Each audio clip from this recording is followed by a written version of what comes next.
Welcome to 360 Tamil. இன்னைக்கு இந்த வீடியோல நம்ம எந்த படத்தோட எக்ஸ்பிளனேஷன் பத்தி பார்க்க போறோம்னா, போன வருஷம் வெளியான அசம்பாவ் அப்படின்ற படத்தை பத்தி தான் பார்க்க போறோம். இது ஒரு பக்கவான மராத்தி கிரைம் த்ரில்லர் படம்னு சொல்லலாம். இந்த படம் கண்டிப்பா உங்க எல்லாருக்குமே பிடிக்கும். இந்த படத்தை பார்த்து முடிக்கும் போது சூப்பரா இருக்குன்னு நீங்க எல்லாருமே சொல்லுவீங்க. அந்த அளவுக்கு இது ஒரு பக்கவான படம்னு சொல்லலாம். முதல்ல இந்த படத்தோட பிளாட்டை பத்தி சொல்றேன். நம்ம ஹீரோயினுக்கு தினம் நைட்டு ஒரு கெட்ட கனவு வந்துட்டு இருக்கு. ரொம்ப வருஷமாவே இந்த கெட்ட கனவு வந்துட்டு இருக்கு. அந்த கனவு என்ன, அந்த கனவு எதனால இவங்களுக்கு வருதுன்ற மாதிரி இவங்க திரும்ப திரும்ப யோசிக்கிறாங்க. அதுக்கான காரணத்தை தேடி போகும்போது நிறைய அதிர்ச்சி காத்துட்டு இருக்கு. நீங்க எதிர்பார்க்காத நிறைய ட்விஸ்ட் அண்ட் டர்ன்ஸ்லாம் இந்த கதையில இருக்கும்.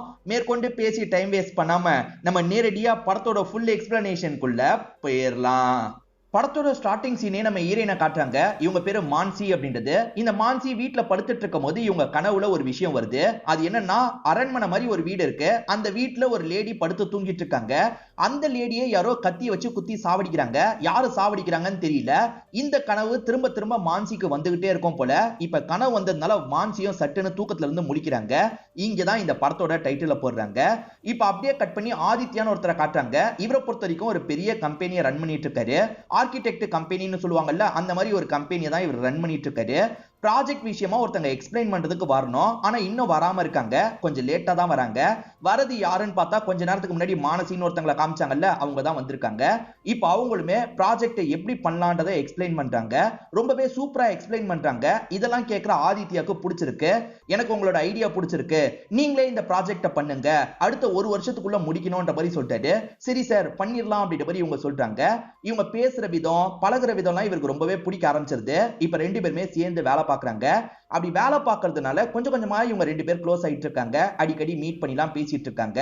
ஒரு நாள் இவருமே வீட்டுல டிராப் பண்றேன் அப்படின்ற மாதிரிலாம் இவங்களை கூட்டு போறாரு. இப்படி இவங்க ரெண்டு பேருமே பழகுறத ஒரு சாங் மாதிரி காட்டுறாங்க. 7-8 மாசம் இந்த ப்ராஜெக்ட் நடந்துட்டு இருக்கும். ஆல்மோஸ்ட் இவங்க ப்ராஜெக்ட முடிக்க போறாங்க. இதுல ஹீரோயின் நல்லா வேலை பார்த்தாங்கன்றதுக்காக ஹீரோ இருக்காருல, அவங்களுக்காக ஒரு கிஃப்ட் எல்லாம் தந்துட்டு இருக்காரு. ஹீரோ அடிக்கடி இவங்களை வீட்டுல டிராப் பண்றதுக்காக வருவாரு. அந்த மாதிரி இன்னைக்கு நைட்டோ இவங்களை வீட்டுல டிராப் பண்றதுக்காக கூட்டு வந்துட்டு இருக்காரு. இப்ப இவங்க ரெண்டு பேருமே ஜெனரலா பேசிக்கிட்டே வந்துட்டு இருக்காங்க. இப்ப டிராப் பண்ணவர் இருக்கார்ல, வீட்டுக்குலாம் என்ன கூப்பிட மாட்டீங்களான்ற மாதிரி கேக்குறாரு. சாரி சார், வீட்டுக்கு வாங்கன்ற மாதிரி இவங்களும் கூப்பிடுறாங்க. இப்ப வீட்டுக்கு வந்த இவர் இருக்கார்ல, பேரண்ட்ஸ் கிட்ட சகஜமா பேசிட்டு இருக்காரு. பேரண்ட்ஸ் உங்களை பத்தி நிறைய சொல்லியிருக்கா அப்படின்ற மாதிரிலாம் சொல்லிட்டு இருக்காங்க. இப்படி பேசிட்டு இருக்கும்போது நம்ம ஆதித்யா இருக்காரு பாத்தீங்களா, உங்க பொண்ணு எனக்கு ரொம்பவே பிடிச்சிருக்கு, நான் கல்யாணம் பண்ணிக்கணும்னு ஆசைப்படுறேன்ற மாதிரிலாம் சொல்றாரு. பேரண்ட்ஸ்க்கும் இதுல விருப்பம் இருக்கு. பேரண்ட்ஸ் சந்தோஷமா தான் பேசிட்டு இருக்காங்க. ஆனா இதெல்லாம் கேட்டுட்டு இருக்க பொண்ணு பயங்கரமா டென்ஷன் ஆயிடுறாங்க. நீங்க முதல்ல இதை என்கிட்ட சொல்லியிருக்கணும். எப்படி என்னோட பேரண்ட்ஸ் கிட்ட நீங்க நேரடியா பேசுவீங்க?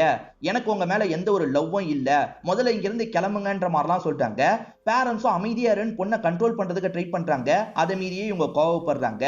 ஹீரோவும் தப்பு பண்ணிட்டோம் போலன்னு யோசிக்கிறாரு. என்ன மன்னிச்சிரு அப்படின்ற மாதிரி சாரி கேட்டுட்டு இங்க இருந்து கிளம்பிடுறாரு. அடுத்த சில நாட்கள் இவங்க பேசிக்காம தான் இவங்களோட வேலையெல்லாம் பார்த்துட்டு இருக்காங்க. அந்த ப்ராஜெக்ட் நல்லபடியா முடிஞ்சிருது. ஏதோ பிரிட்ஜ் கட்டுற ப்ராஜெக்ட் தான் முடிஞ்சிருக்க போல. இப்ப பார்ட்டி மாதிரி ஒரு இடத்துல நடந்துட்டு இருக்கு. அந்த பார்ட்டியில வச்சு இவருமே இவங்க கிட்ட லைட்டா பேசுறதுக்கு ட்ரை பண்றாரு. எதனால ரிஜெக்ட் பண்ணன்ற மாதிரி கேக்குறாரு. அதுக்கான காரணத்தை இவங்க சொல்ல மாட்டாங்க. டைம் ஆயிடுச்சு, நான் படுக்க போனோன்ற மாதிரி இவங்க படுக்கிறதுக்காக கிளம்பி போயிடுறாங்க. எல்லாரும் நைட்டு தூங்கிட்டு இருக்கும் போது நம்ம ஹீரோயின் கத்துற மாதிரி சவுண்ட் கேக்குது. எல்லாருமே இப்ப ஒரு ஹோட்டல் ரூம்ல தான் தங்கிட்டு இருக்காங்க. இதுக்காக ஹீரோயின் கத்துறாங்கன்ற மாதிரி எல்லாருமே ஓடி வந்து பாக்குறாங்க. அப்ப ஹீரோயினுக்கு கெட்ட கனவு வந்திருக்கு, அதனால தான் கத்திருக்காங்க அப்படின்றது ஹீரோக்கு புரியுது. ஓஹோ, இந்த கனவு இவளுக்கு தினம் தினம் வரும் போல, இதனால தான் நம்மள ரிஜெக்ட் பண்றா போல அப்படின்ற மாதிரிலாம் இவர் யோசிக்க ஆரம்பிக்கிறாரு.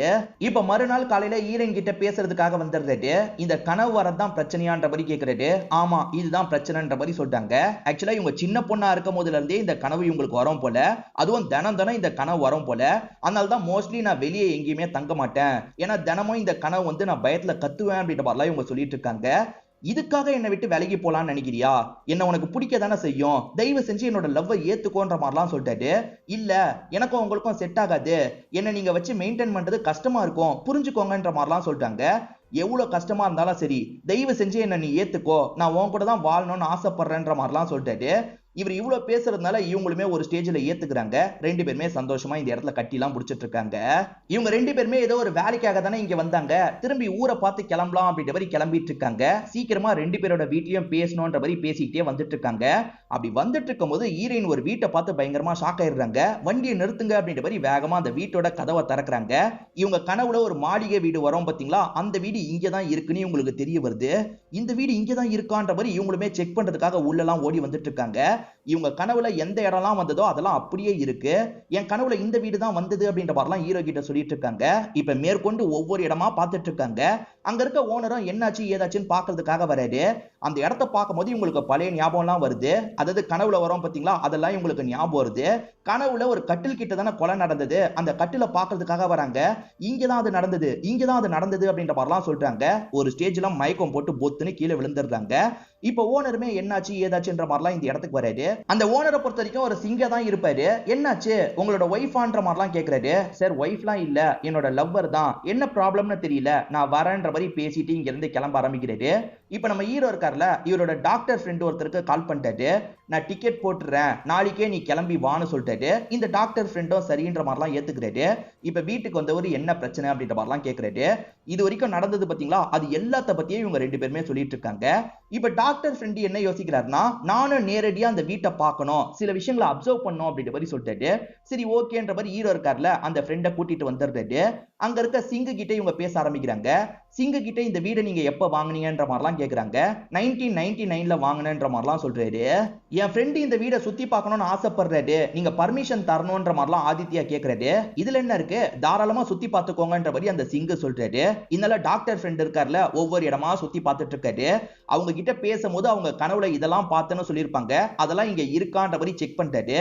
கொஞ்சம் கூட மாறாம எல்லாமே அப்படியே இருக்கு. இப்ப இவர் இருக்காரு பாத்தீங்களா, ஹீரோ கிட்ட சில விஷயங்களை பேச ஆரம்பிக்கிறாரு. எப்பவுமே நம்ம பார்த்த விஷயம் தான் கனவா வரும், ஆனா அவ இதை பார்த்திருக்க வாய்ப்பே கிடையாது, அப்புறம் எப்படி கனவா வருது, அப்ப பூர்வ ஜென்ம ஞாபகம் தான் கனவா வந்திருக்கு போல அப்படின்ற மாதிரி சொல்றாரு. என்ன சொல்ற அப்படின்ற மாதிரி ஹீரோ ரொம்ப ஆச்சரியமா கேக்குறாரு. ஆமா, இவளோட போன ஜென்ம ஞாபகம் தான் இவளுக்கு வந்திருக்கு. இன்னும் டீடைலா தெரிஞ்சுக்கணும்னா ஹிப்னடைஸ் பண்ணணும், உனக்கு ஓகேனா நான் ஹிப்னடைஸ் பண்றேன் அப்படின்ற மாதிரிலாம் சொல்லிட்டாரு. ஹீரோவும் என்ன பண்றதுன்னு கொஞ்ச நேரம் யோசிக்கிறாரு.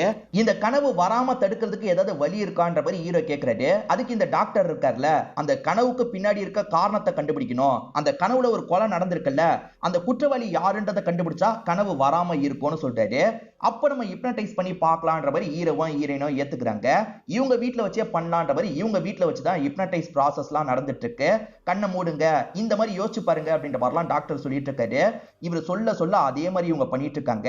அப்படி பண்ணிட்டு இருக்கும் போது அந்த இறந்து போன லேடியோட பிளாஷ்பேக்கை நமக்கு காட்டுறாங்க. அவங்களோட பேரு நந்தினி அப்படின்றது. அவங்க அச்சஸெல்லாம் நம்ம மானசி மாதிரியே தான் இருக்காங்க. அவங்க வீட்டுல அவங்களுக்கு கல்யாணம் எல்லாம் ஏற்பாடு பண்ணிருக்காங்க.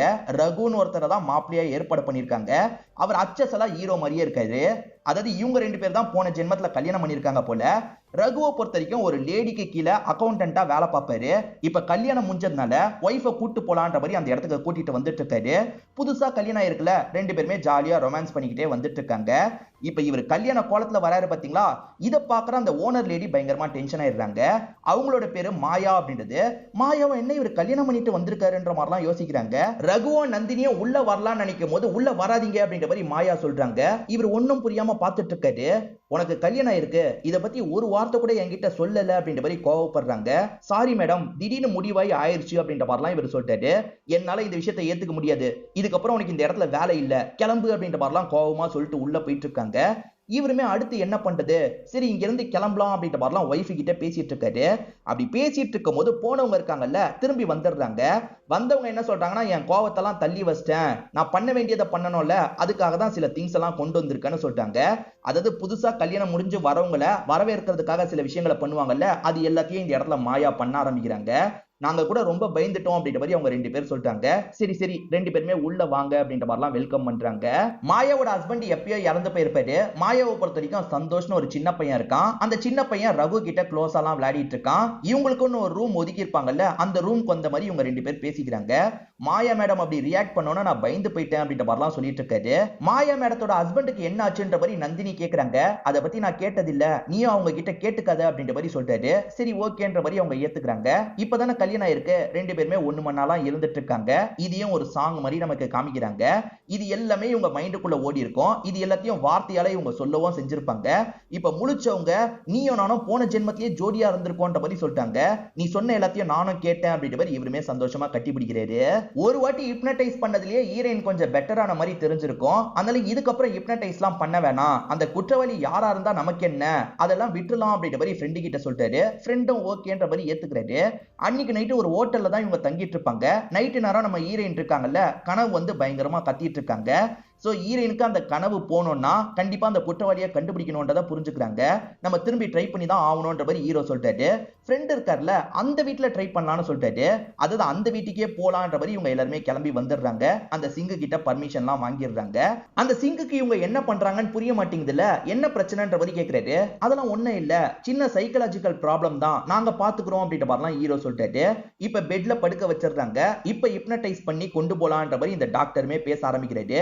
இவங்களுமே மைண்டுக்குள்ள ஓடிட்டு இருக்க விஷயத்தெல்லாம் சொல்ல ஆரம்பிக்கிறாங்க. இவங்களோட பேரு மானசி, ஆனா கடந்த ஜென்மத்துல இவங்களோட பேரு நந்தினி. இப்ப நந்தினி இருக்காங்கல்ல, ஷாப்பிங்காக வெளியே வந்திருக்காங்க. அப்பன்னு பார்த்து விக்ரம்னு ஒருத்தர் பேசுறதுக்காக வராரு. நான் உங்க ஹஸ்பண்டோட ஃப்ரெண்டுன்ற மாதிரி சொல்லிட்டாரு. ஃப்ரெண்டா? ஹஸ்பண்ட் உங்களை பத்தி சொன்னதே இல்லையன்ற மாதிரி இவங்க கேக்குறாங்க. அவர் சொல்லியிருக்க மாட்டாரு, உங்ககிட்ட பேசணும்னு பேசுறதுக்காக பக்கத்துல வராரு. ஆனா இவங்க பயந்து அங்க இருந்து ஓடிடுறாங்க. உங்க ஃப்ரெண்டா விக்ரம்னு ஒருத்தர் பேசினாருன்ற மாதிரி சொல்றாங்க. எனக்கு விக்ரம்னு எந்த ஒரு ஃப்ரெண்டும் இல்லன்ற மாதிரி இவரும் சொல்றாரு.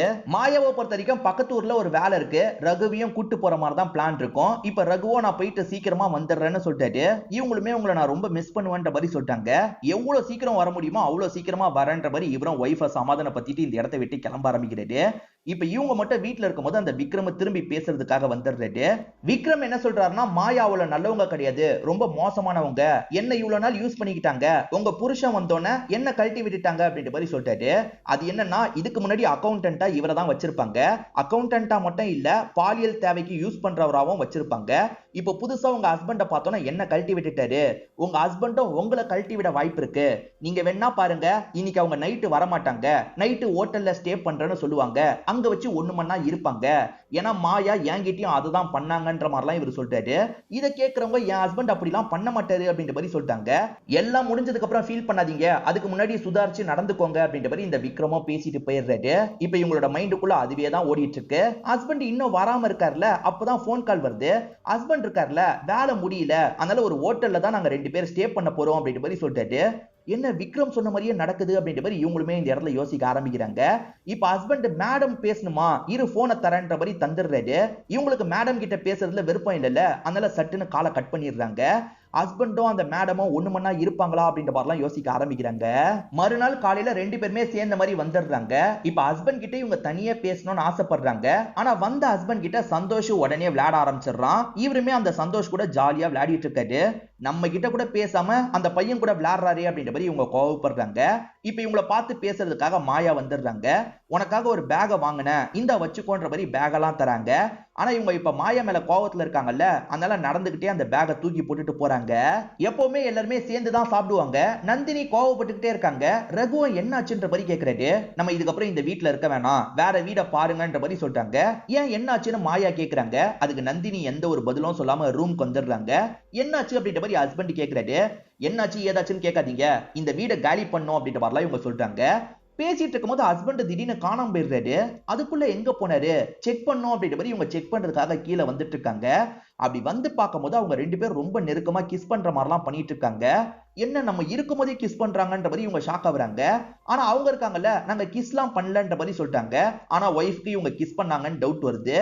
என் ஹஸ்பண்ட வளைச்சு போட்டுக்க பாக்குறீங்களான்ற மாதிரி கோவமா பேசுறாங்க. இதை கேட்டு மாயாவும் டென்ஷன் ஆகுறாங்க. எனக்கு அந்த அவசியம் எல்லாம் கிடையாது, உன் புருஷனை கூட்டு போனா கூட்டு போய்க்கோன்ற மாதிரி சொல்லிட்டாங்க. எதுக்காக அந்த மேடம் முன்னாடி அப்படி பேசின அப்படின்ற மாதிரி ஹஸ்பண்ட் இவங்க கிட்ட சத்தம் போட்டுட்டு இருக்காரு. மாத்தி 2 பேருக்குள்ளயும் வாக்குவாதம் வருது. நாளைக்கு காலையில இந்த இடத்தை விட்டு கிளம்பணும், நீங்க வந்தாலும் சரி வரலனாலும் சரி நான் கிளம்பிடுவேன் அப்படின்ற மாதிரிலாம் கோவமா ஹஸ்பண்ட் கிட்ட பேசுறாங்க. இப்ப நந்தினி படுத்துட்டு இருக்கும் போது யாரோ தலகாணி கத்தியோட வராங்க. தலகாணியை வச்சு இவங்களோட மூஞ்ச மூடிட்டு சட்டுன்னு கத்திய வச்சு வயிற்றுல குத்துறாங்க. இப்ப இவங்களுமே தலகாணிய விளக்கிட்டு பாக்குறாங்க. குத்துனது யார் தெரியுமா, அந்த ரகு தான் குத்தி இருப்பாரு. நீங்க தான் குத்துனீங்களா அப்படின்ற மாதிரி அவங்க பயங்கரமா ஷாக் ஆகுறாங்க. இது எல்லாமே மானசிக்கு தானே கனவா வந்தது. சட்டுன்னு எந்திரிக்கிறாங்க. இப்ப எதிரில இருக்க ஆதித்யாவை பார்த்து பயப்படுறாங்க. நீதான் என்ன சாவடிச்சன்ற மாதிரி தள்ளிலாம் வெட்டுறாங்க. இதை பாக்குற இவருமே இந்த இடத்துல வருத்தப்படுறாரு. இப்ப இவர் பக்கத்துல போனாலே அவங்க விலகி போயிட்டு இருக்காங்க. ரகு இந்த விஷயத்த பண்ணிருப்பான்னு எனக்கு தோண மாட்டேங்குது அப்படின்ற மாதிரி ஹீரோ ஃப்ரெண்டு கிட்ட சொல்லிட்டு இருக்காரு. தேவையில்லாம இந்த விஷயத்த பண்ணிட்டுமோன்ற மாதிரி ஹீரோ ஃபீல் பண்றாரு. ஏன்னா இவ்வளவு நாள் அவ கனவை பார்த்து தான் பயந்துட்டு இருந்தா, இப்ப என்ன பார்த்து பயந்துட்டு இருக்கா, நான் எப்படி சமாதானப்படுத்த போறேனே தெரியலன்ற மாதிரி புலம்புறாரு. இப்ப இவங்க கிட்ட பேசுறதுக்காக வந்துடுறாரு. இவங்க பயந்த மாதிரி பார்த்துட்டு இருக்காங்க. ரகு வேணா நந்தினியை சாவடிச்சிருக்கலாம், ஆனா என்னைக்குமே நான் உன்னை காயப்படுத்த மாட்டேன் புரிஞ்சுக்கோன்னு சொல்றாரு. ஆனா இவங்க ஏத்துக்க மாட்டாங்க. இதனால ஹீரோ இருக்கார்ல அந்த கேஸ பத்தி நிறைய அனலைஸ் பண்ணிருப்பாரு. உண்மையிலேயே இவங்க கனவுல வந்த மாதிரி நடந்திருக்கும். ரகு தான் குற்றவாளின்ற மாதிரி ஜெயிலுக்கு போயிருப்பாரு. அப்படி ஜெயிலுக்கு போனவரு தற்கொலை பண்ணி இறந்து போயிருப்பாரு. ரகு எதுக்காக தற்கொலை பண்ணோம்? ஒய்ஃபை கொலை பண்ணியிருந்தா அவன் தண்டனை அனுபவிச்சிருப்பான், வெளியே வந்து மாயா கூட ஒன்னா இறந்திருப்பான்ல. சோ ரகு தற்கொலை பண்றான்னா அவன் எந்த தப்பும் பண்ணிருக்க வாய்ப்பு இல்ல. ஒய்ஃப் இல்லாத உலகத்துல நம்ம இருக்க வேணான்றதுக்காக தான் இப்படி பண்ணிருக்கான். உனக்கு பூர்வ ஜென்ம ஞாபகம் இருக்க மாதிரி எனக்கும் இருக்கும்ல, என் ஃப்ரெண்டு என்ன வச்சு ஹிப்னடைஸ் பண்ணட்டும் அப்படின்ற மாதிரி சொல்லிட்டாரு. அந்த ஃப்ரெண்டுமே ஓகேன்ற மாதிரி ஏத்துக்கிறாரு. எப்பவுமே ஹீரோனை வச்சு பண்ணுவாங்கல்ல, இப்ப ஹீரோ வச்சு பண்ண ஆரம்பிக்கிறாங்க. ஹீரோவோ நடந்த விஷயத்தை யோசிக்க ஆரம்பிக்கிறாரு. ஹீரோ முதல்ல இந்த இடத்துல வேலைக்கு சேர்ந்த விஷயத்துல இருந்து நமக்கு காட்டுறாங்க. ஆக்சுவலா வேலைக்காக கேட்டிருப்பாங்க, அப்ளை பண்ணி இவருமே பாக்குறதுக்காக வந்திருக்காரு. வெயிட் பண்ணுங்க அப்படின்ற மாதிரி இவங்க கால்ல பேசிட்டு இருக்காங்க. வெயிட் பண்ணிட்டு இருக்கும்போது ரகு இருக்காருல அந்த சந்தோஷ் கூட உடனே பழகிடுறாரு, ஜாலியா பேசிட்டு இருக்காரு. இதை பாக்குற இவங்களுக்கு உடனே பிடிச்சிருது. சரி நீங்க வேலையில ஜாயின் பண்ணிருங்கன்ற மாதிரி சொல்லிட்டாங்க. நிறைய கணக்கு வழக்கம் இருக்கும், அதை பாக்குறதுக்காக தான் இவரை வர வச்சிருக்காங்க போல. இவர் அந்த சந்தோஷ் கூட ஜாலியா விளையாடிட்டு இருக்காரு. அதே மாதிரி கணக்கு வழக்கெல்லாம் எடுத்து பார்த்துட்டு இருக்காரு. அப்படி பார்த்துட்டு இருக்கும் போது கணக்குல ஏகப்பட்ட ப்ராப்ளம் இருக்கிறது இவருக்கு தெரிய வருது. மேடம் கணக்குல நிறைய தப்பு இருக்கு, 5 லட்சம் ரூபாய்க்கு மேல இடிக்குது அப்படின்ற மாதிரி சொல்லிட்டாரு. இதை பாக்குற இவங்களுமே ஷாக் ஆகுறாங்க. இவ்வளவு நாள் விக்ரம்னு ஒருத்தரை நம்பி தான் இவங்க பாத்துக்க சொல்லியிருப்பாங்க. அந்த விக்ரம் தான் இந்த ஏமாத்து வேலையை பண்ணிருக்காரு. 5 லட்சம் ரூபாய்க்கு மேல ஏமாத்தி இருக்க, இதுக்கப்புறம் இந்த வேலையிலேயே நீ இருக்க கூடாது, கிளம்பு அப்படின்ற மாதிரிலாம் அனுப்பி வச்சிடுறாங்க. ஈரவ ரெகுலரா வேலைக்கு சேர்த்துக்கலாம்னு யோசிக்கிறாங்க. ஈரவன் சரின்ற மாதிரிலாம் ஏத்துக்கிறாரு. இங்கே தங்கிக்கோன்னு சொல்றாங்க. மேடம் இந்த இடத்தை என்னால அஃபோர்ட் பண்ண முடியாதுன்ற மாதிரி சொல்லிட்டாரு. நான் உங்ககிட்ட காசு கேட்டேனா தங்கிக்கோ அப்படின்ற மாதிரி இவங்க சொல்றாங்க. இவருமே இந்த இடத்துல தங்கிக்க ஆரம்பிச்சிருப்பாரு. இவங்க கிட்டயும் ஜாலியா பேசுறாரு, பையன் கிட்டயும் அன்பா விளையாடிட்டு இருக்காரு. இதனால இவங்களுக்கு லைட்டா இவரை பிடிச்சிருது. இவரை கல்யாணம் பண்ணிக்கணும்ன்ற மாதிரிலாம் யோசிக்க ஆரம்பிக்கிறாங்க. இப்ப இவரோட வீட்டுல இருந்து எமர்ஜென்சி கால் வருது. உடனே வான்ற மாதிரிலாம் கூப்பிட்டு இருக்காங்க. இவர் எப்படி உங்ககிட்ட பர்மிஷன் வாங்குறது, முக்கியமான ஒரு கேஸ் வேற வரப்போதே, நம்ம ஹெல்ப் தேவையன்ற மாதிரிலாம் யோசிக்கிறாரு. ஆனா இவங்களுக்கு வீட்டுல இருந்து கால் வந்ததை பத்தி தெரிய வந்தோன்னே நீ போயிட்டு வான்ற மாதிரி சொல்லிட்டாங்க. மேடம் முக்கியமான கேஸ் வருதுன்ற மாதிரி சொல்லிட்டாரு. அதெல்லாம் நான் பாத்துக்கிறேன், நீ போயிட்டு வான்னு சொல்லிட்டாங்க. இன்னைக்கு காலையில என்கிட்ட ஏதோ சொல்லணும்னு சொன்னீங்களே, என்ன விஷயம்ன்ற மாதிரி கேட்கிறாரு. லவ்வ பத்தி தான் சொல்லலாம்னு நினைச்சிருப்பாங்க. நீ ஊருக்கு போயிட்டு வா, வந்ததுக்கு அப்புறம் நான் சொல்றேன்ற மாதிரி சொல்றாங்க. சரி ஓகேன்ற மாதிரி இவர் இங்க இருந்து நடக்க ஆரம்பிக்கிறாரு. இவங்க எப்ப பாரு ஸ்மோக் பண்ணுவாங்க, இப்ப ஸ்மோக் பண்ணலாம்னு நினைக்கிறாங்க.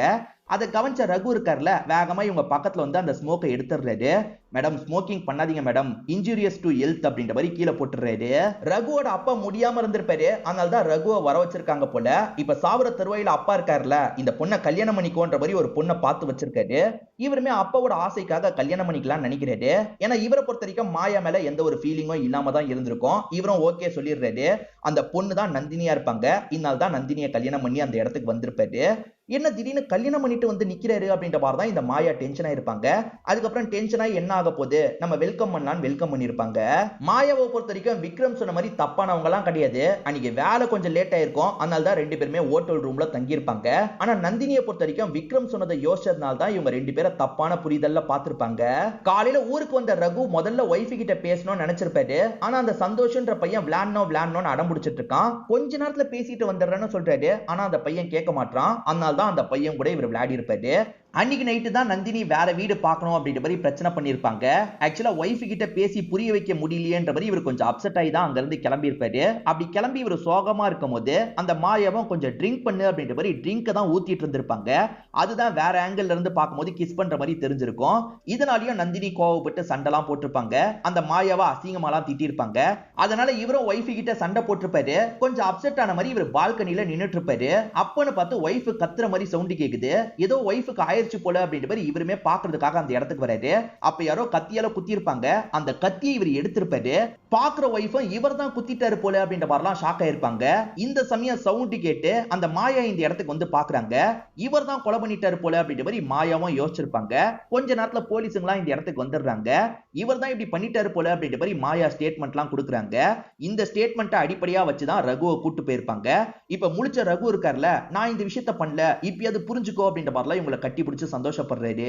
ரகுவும் இந்த கொலையை பண்ணலனா 2 பேர் தான் கொலையை பண்ணிருக்க வாய்ப்பு இருக்கு. ஒன்னு மாயா, ஏன்னா மாயாவை அசிங்கமா அந்த நந்தினி பேசினாங்கல்ல, அதனால மாயா கூட பண்ணிருக்கலாம். அப்படி இல்லனா விக்ரம் வீட்டுக்குள்ள நுழைஞ்சு இந்த விஷயத்த பண்ணிருக்கலாம்ன்ற மாதிரி இவங்க யோசிக்க ஆரம்பிக்கிறாங்க. யாரு பண்ணாங்கன்றத கண்டுபிடிக்கிறதுக்கு முதல்ல விக்ரம தேடலான்ற மாதிரி இவங்க தேட ஆரம்பிக்கிறாங்க. அப்படி இல்லன்னா அந்த மாயாவை கண்டுபிடிக்கணும் அப்படின்ற மாதிரி ட்ரை பண்றாங்க. நீங்க யார்கிட்ட இருந்து வாங்குனீங்கன்ற மாதிரிலாம் இந்த சிங்கு கிட்ட கேக்குறாங்க. இவர் ஒரு புரோக்கரை பத்தி சொல்லிட்டாரு. அந்த புரோக்கரை எப்படியாவது ரீச் பண்ணிட்டா அவங்க 2 பேரை ரீச் பண்ணிடலாம் அப்படின்ற மாதிரி இவங்க ட்ரை பண்ணி பாக்குறாங்க. ஆனா அந்த புரோக்கரை இவங்களால ரீச்சே பண்ண முடியல. இப்ப வேற என்ன பண்றதுன்னு யோசிக்கும் போதுதான் இவங்களுக்கு ஒன்று ஸ்ட்ரைக் ஆகுது. மாயா கிட்ட ரகு வேலை பார்த்தாரு பாத்தீங்களா, அதே சமயம் கிளீனிங் வேலை எல்லாம் பாக்குறதுக்காக ஒருத்தர் இருந்திருப்பாரு. அந்த நபரை எப்படியாவது கண்டுபிடிக்கலாம் அப்படின்ற மாதிரி இவங்களுமே விசாரிக்கிறாங்க. அந்த நபரோட வீடு எங்க இருக்குன்றதை இவங்க கண்டுபிடிச்சிடுறாங்க. அவர்கிட்ட பேசுறதுக்காக வீட்டுக்கிட்ட வராங்க. அவர் இவங்க 2 பேரை பார்த்து கொஞ்சம் ஷாக் ஆகுறாரு. ஏன்னா மறுஜென்மம் எடுத்து இவங்க வந்த மாதிரி இருக்குல்ல, அதனால தான் கொஞ்சம் ஷாக் ஆகுறாரு. இவங்களுமே ஆமா நாங்க அப்ப இருந்தவங்க மாதிரியே தான் இருக்கோன்ற மாதிரிலாம் இந்த பெரியவருக்கு புரிய வைக்கிறாங்க. இவர்கிட்ட சில விஷயங்களை கேட்கறாங்க. இவருமே நடந்த விஷயத்த சொல்ல ஆரம்பிக்கிறாரு. ஆக்சுவலா மாயா ரகுக்கு எதிரா ஸ்டேட்மெண்ட்லாம் தந்திருக்க மாட்டாங்க. விசாரணை பண்றதுக்காக போலீஸுங்க வந்தாங்கல்ல, அவங்களே ரகு தான் இதை பண்ணிருக்க வாய்ப்பு இருக்குன்னு அரெஸ்ட் பண்ணி கூட்டு போயிருப்பாங்க. ரகு ஜெயிலே தற்கொலை பண்ணி இறந்து போயிருப்பாரு. மாயா மேடம் அப்பத்துல இருந்து ரொம்பவே உடஞ்சு போயிட்டாங்க. பிசினஸ்ல ஏகப்பட்ட லாஸ்லாம் ஏற்பட்டது. பையன் வளர்ந்ததுக்கு அப்புறம் இவங்களை விட்டுட்டு போயிட்டான். இவங்க ஹாஸ்பிட்டல்ல தான் இருந்தாங்க. ரீசெண்டா கூட பார்த்தேன்னு சொல்லிட்டாரு. அப்ப மாயா இன்னும் உயிரோட இருக்காங்களா? அப்ப மாயாவை பார்த்து நம்ம பேசினா மீதி விஷயம் தெரிஞ்சிரும் அப்படின்ற மாதிரிலாம் இவங்க யோசிக்க ஆரம்பிக்கிறாங்க. ரொம்ப வயசாயிருச்சுன்னா ஹாஸ்பிட்டல்ல வச்சு பார்த்துப்பாங்க பாத்தீங்களா, அந்த மாதிரி ஒரு ஹாஸ்பிட்டல்ல இருக்கிறது தெரியுது. இவங்க எல்லாருமே பாக்குறதுக்காக வந்துடுறாங்க. ரொம்ப வயசான மாதிரி தான் அந்த மாயா இருக்காங்க. இன்னமும் ஸ்மோக்கிங்லாம் பண்ணிக்கிட்டே இருக்காங்க போல. இப்ப இவங்க பேசுறாங்க, எங்களுக்கு தெரியுதா, ஞாபகம் இருக்கா அப்படின்ற மாதிரிலாம் கேட்டுட்டு இருக்காங்க. அவங்க கிட்ட இருந்து சின்னதா அசைவு கூட வர மாட்டேங்குது. நம்ம பேசுறதெல்லாம் இவங்க காதுலயே கேட்கல போல. இவங்க நடப்பினமா தான் இருக்காங்க. இதுக்கப்புறம் டைம் வேஸ்ட் பண்ண வேணாம், கிளம்பலாம் அப்படின்ற மாதிரிலாம் மானசி சொல்றாங்க. அப்பன்னு பத்தி இவங்க ஸ்மோக் பண்றாங்க. ஸ்மோக் பண்ணாதீங்கன்ற மாதிரி இவரும் தடுக்கிறாரு. இப்படி தடுக்கும் போது ரகுவோட ஞாபகம் இவங்களுக்கு வருது. ரகு எப்படி இருக்கு அப்படின்ற மாதிரிலாம் இவங்க கேட்கறாங்க. சோ இப்போ ஓரளவுக்கு இவங்களுக்கு தெரியுதுல்ல, இவங்க கிட்ட உட்காந்து பேச ஆரம்பிக்கிறாங்க. இந்த மாயா லவ் பண்ணாங்க பாத்தீங்களா, அந்த விஷயத்தை இங்க வெளிப்படுத்துறாங்க. ஆக்சுவலா ரகு கிட்ட நான் சொல்லணும்னு நினைச்சேன். ஆனா அதுக்குள்ள ரகு ஊருக்கு போயிட்டு கல்யாணம் பண்ணிட்டு வந்துட்டான். கடைசி வரைக்கும் என்னால சொல்ல முடியாம போயிருச்சு அப்படின்ற மாதிரிலாம் ஃபீலிங்கா சொல்லிட்டு இருக்காங்க. ஆக மொத்தத்துல இவங்க அந்த டைமே லவ் பண்ணிருக்காங்க அப்படின்ற மாதிரிலாம் இந்த இடத்துல ஹீரோயின் கொஞ்சம் கோவப்படுறாங்க. இவங்க நந்தினியோட வெர்ஷன்ல, அதனால தான் லைட்டா கோவப்படுறாங்க, பொசசிவ் ஆகுறாங்க. இந்த மாயா என்ன சொல்றாங்கன்னா, நந்தினியை பார்க்கும்போது முதல்ல கோவப்பட்டேன், ஆனா கல்யாணம் ஆயிருச்சு, இதுக்கப்புறம் கோவப்பட்டு என்ன ஆக போகுது, 2 பேர்கிட்டயும் அன்பாவே நடந்துக்கலான்ற மாதிரி அன்பா தான் நடந்துகிட்டேன் அப்படின்ற மாதிரி சொல்லிட்டாங்க. இவங்க அன்பா தான் நல்லபடியா பார்த்திருப்பாங்க. அப்படி பார்த்துட்டு இருக்கும் போது ஆசாசியா ஒரு பேக் வாங்கி தந்திருப்பாங்க. அந்த பேக்கை இவங்க தூக்கி எரிஞ்சாங்க பாத்தீங்களா, அப்படி தூக்கி எரிஞ்சத இந்த மாயாவும் கவனிச்சிருப்பாங்க. நம்ம எவ்வளவு இறங்கி வந்து அன்பா கவனிச்சுக்கிறோம், இவன் என்ன ஆட்டிடியூட் காட்டுறா அப்படின்ற மாதிரி உங்களுக்கு பயங்கரமா கோவம்லாம் வருது. அப்ப அன்னைக்கு நைட்டு நீங்க தான் கொலை பண்ணீங்களா அப்படின்ற மாதிரி ஹீரோயின் கேக்குறாங்க. இல்ல, சவுண்ட் கேட்டு நான் அந்த இடத்துக்கு போனேன். அப்ப ரகு தான் கத்தியோட இருந்தாரு. ஆனா ரகு கொலை பண்ணிருப்பாருன்னு எனக்கு தோணல. ஏன்னா ரகு ஒய்ஃப் அவ்வளவு நேசிச்சாரு. ரகு பண்ணல, வேற யாரோ பண்ணிருக்காங்கன்னு நான் அப்பயே யோசிச்சேன்ற மாதிரி சொல்லிட்டாங்க. அப்படி யோசிச்சு எனக்கு பதில் கிடைச்சிருச்சு அப்படின்ற மாதிரி சொல்ல ஆரம்பிக்கிறாங்க. இவங்க வீட்டுல தனியா இருக்காங்கன்னு தெரிஞ்சோன்னா விக்ரம் இருக்காருல, ஒரு நாள் பேசுறதுக்காக இவங்களை பாக்குறதுக்கு வந்துடுறாரு. அவன் வந்துட்ட காரணத்துக்காக தானே என்ன துரத்தி விட்டீங்க, இப்ப அவன் ஜெயிலுக்கு போயிட்டான்ல, என்ன பழையபடி சேர்த்துக்கோங்க, கணக்கு வேலை மட்டும் இல்ல எல்லா வேலையும் நான் பாத்துக்கிறேன்ற மாதிரி கொஞ்சம் தப்பாலாம் பேசிட்டு இருக்கான். இவங்க போன்னு சொல்றாங்க. அதை மீறியும் இவன் எல்லை மீறி நடக்கிறதுக்கெல்லாம் ட்ரை பண்ணிட்டு இருக்கான். இப்படி இவன் பண்ணிட்டு இருக்கும் போது இவன் முதுகுல யாரோ கத்திய வச்சு இஷ்டத்துக்கு கீரல போட்டுட்டு இருக்காங்க. யாருன்னு பார்த்தா இவங்களோட பையன் சந்தோஷ் தான் பண்ணிருப்பான். என் அம்மா கிட்டே வம்பு பண்றியா, இங்க இருந்து போடான்ற மாதிரி மிரட்டிட்டு இருக்கான். இத பாக்குற விக்ரம்க்கு செம்ம பயம் வந்துருது. வேகமா இங்க இருந்து ஓட ஆரம்பிச்சிடுறாரு. வேணான்ற மாதிரி அம்மா கண்ட்ரோல் பண்ணிட்டு இருக்காங்க. எதுக்காகடா இவ்வளவு ரூடா நடந்துக்கிற அப்படின்ற மாதிரி பையன் மேல கோவமா பட்டுட்டு இருக்காங்க. உங்ககிட்ட யாராவது வம்பு வச்சுக்கிட்டா என்னால சும்மா இருக்க முடியாதுமா. உங்ககிட்ட யாரு பிரச்சனை பண்ணாலும் சரி, அவங்க கதையை நான் முடிச்சிருவேன். நந்தினி கதையை எப்படி முடிச்சனோ அதே மாதிரி அவங்களோட கதையும் முடிச்சிருவேன்ற மாதிரி சொல்றான். அப்ப நந்தினிய பையன் தான் கொலை பண்ணிருக்கான் அப்படின்றது இவங்களுக்கு புரிஞ்சிருது. இவங்க பயங்கரமா ஷாக் ஆயிடுறாங்க. அவ ஓவரா ஆட்டிடியூட் காமிச்சால, அதனால தான் அவ கதையை முடிச்சன்ற மாதிரிலாம் இந்த பையன் சொல்றான். ரகு பண்ணிருக்க மாட்டாருன்னு ஏற்கனவே இவங்க நினைச்சிருப்பாங்க. இப்ப பையன்றது இவங்களுக்கு தெரிஞ்சிருது. ஆனா பையனை மாட்டி விடக்கூடாதுன்னு யோசிக்கிறாங்க. லீகலா ஏதாவது பண்ணி ரகுவை வெளியே எடுக்கணும்ன்ற மாதிரி யோசிச்சிருப்பாங்க. ரகுவை எப்படி வெளியே எடுக்கிறது அப்படின்ற மாதிரி நிறைய லாயருங்க கிட்ட எல்லாம் டிஸ்கஸ் பண்ணிட்டு இருந்திருப்பாங்க. அப்பதான் போலீஸ் ஸ்டேஷன்ல இருந்து கால் வருது. ரகு தற்கொலை பண்ணி இறந்து போயிட்டாருன்ற மாதிரி தகவல் வருது. கொஞ்ச நாள் ஜெயிலுக்குள்ள இருந்தவரு மனசு தாங்காம தற்கொலை பண்ணி இறந்து போயிட்டாரு போல. ரகு இறந்து போனதுக்கு அப்புறம் எனக்கு வாழ்ற ஆசையே போயிருச்சு. தினமும் ஸ்மோக் பண்ணி சீக்கிரமா சாவுலான்றதுக்காக தான் எப்ப பாரு ஸ்மோக் பண்ணிட்டு இருக்கன்ற மாதிரிலாம் சொல்லிட்டாங்க. சரி உங்க பையன் இப்ப எங்க அப்படின்ற மாதிரி இவங்க கேக்குறாங்க. பையன் தானே தப்பு பண்ணிருக்காரு, மாட்டி விடலான்றதுக்காக கேக்குறாங்க. இப்ப இந்த லேடி இருக்காங்கல்ல, எல்லாமே மறந்த மாதிரிலாம் நடிச்சிட்டு இருக்காங்க. என்ன பேசிட்டு இருக்கீங்க, எனக்கு ஒண்ணுமே புரியலன்ற மாதிரிலாம் நடிக்கிறாங்க. அது எப்படி இவ்வளவு நேரம் உங்களுக்கு எல்லாமே ஞாபகம் இருந்தது, இப்ப பையனை பத்தி கேட்கும் போது மட்டும் உங்களுக்கு மறந்துருச்சா அப்படின்ற மாதிரி நந்தினி கேட்டுட்டு இருக்காங்க. அப்பயே இந்த பாட்டி இருக்காங்கல்ல, எனக்கு எதுவுமே தெரியல கிளம்புங்கன்ற மாதிரிலாம் சொல்லிட்டு இருக்காங்க. ஆனா இவங்க என்ன பண்றாங்கன்னா அந்த பாட்டியை கையோட அந்த வீட்டுக்கு கூட்டு வந்துட்டு இருக்காங்க. இந்த பாட்டி யாருன்ற மாதிரி அந்த சிங்கு கேக்குறாரு. இவங்கள வச்சோம் நாங்க ஹிப்னடைஸ் பண்ணி பார்க்க போறோம், ப்ளீஸ் சார் கடைசியா பர்மிஷன் தாங்கன்ற மாதிரிலாம் கேக்குறாங்க. இதுல என்ன இருக்கு, நீங்க தாராளமா பண்ணணும்னு நினைக்கிறத பண்ணிக்கோங்கன்ற மாதிரி சிங்கு சொல்லிட்டாரு. ஆனா இந்த விஷயம் பண்றதுல ஹீரோயினுக்கு உடன்பாடு இல்ல.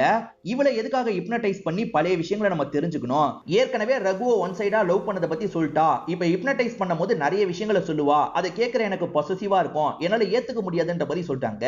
இதை கேட்கிற ஹீரோவும் கோவப்படுறாரு. ரகுவும் மாயாவும் சேர்ந்து இருந்தா நல்லா இருந்திருப்பாங்க, குறுக்க நீ வந்ததுதான் பிரச்சனைக்கு காரணம்ன்ற மாதிரி சொல்லிட்டாரு. ஓஹோ நான் வந்ததுதான் பிரச்சனையா அப்படின்ற மாதிரி இவங்களும் பதிலுக்கு கோவப்படுறாங்க. போன ஜென்மத்துல நடந்ததுக்காக இப்ப இவங்க ரெண்டு பேருமே சண்டை போட்டுட்டு இருக்காங்க. இப்படி மாத்தி மாத்தி ரெண்டு பேருமே சண்டை போட்டுட்டு இருக்காங்கல்ல, அப்ப இவங்க மாயாவை திட்டுற மாதிரிலாம் பேசிட்டு இருக்காங்க. அப்படி பேசிட்டு இருக்கிறத கேட்கிற இந்த சிங்கு ஒரு ஸ்டேஜ்ல டென்ஷன் ஆயிடுறாரு. எல்லாம் ஒன்னால் தான், என் அம்மாவும் ரகு அங்குளும் சேர்ந்திருப்பாங்க, நீ தான் குறுக்கு வந்து கெடுத்துட்ட அப்படின்ற மாதிரிலாம் கோவப்பட்டு இருக்காரு. அந்த சின்ன பையன் இந்த சிங்கு தான் அப்படின்றது நமக்கு தெரிய வருது. ஆக்சுவலா அந்த நந்தினி பேக தூக்கி எரிஞ்சாங்கல்ல, அத மாயா மட்டும் பார்க்கல, இந்த சின்ன பையனும் பார்த்திருப்பான், டென்ஷன் ஆயிருப்பான்.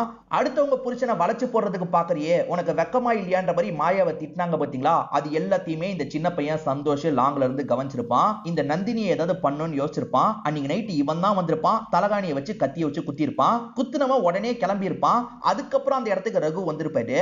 அதனால தான் சாகுற தருவாயில ரகு தான் இப்படி பண்ணிட்டாருன்ற மாதிரி அவங்க நினைச்சிருப்பாங்க. இப்ப பிரசன்ட்ல ஹீரோவும் ஹீரோயினும் பண்ண ஐடியாவை நமக்கு காட்டுறாங்க.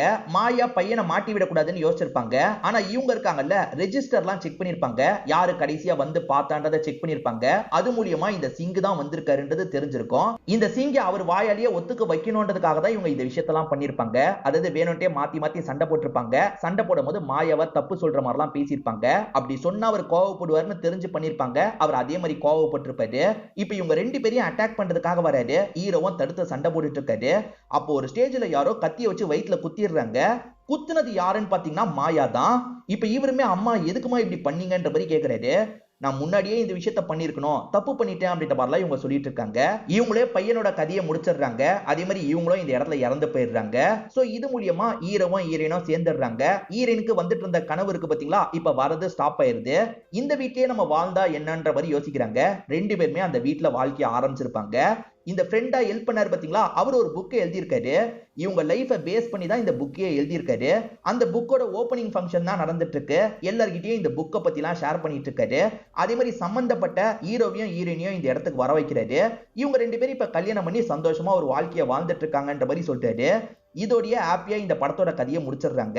கண்டிப்பா இந்த படத்துல வந்த ட்விஸ்ட் அண்ட் டர்ன்ஸ்லாம் உங்களுக்கு பிடிச்சிருக்கும் நம்புறேன். இந்த வீடியோ உங்களுக்கு பிடிச்சிருந்ததுன்னா லைக் பண்ணுங்க, கமெண்ட் பண்ணுங்க, மறக்காம 360 தமிழ் சேனலை சப்ஸ்கிரைப் பண்ணுங்க. தொடர்ச்சியா இந்த மாதிரி வீடியோக்கள் வந்துகிட்டே தான் இருக்கும்.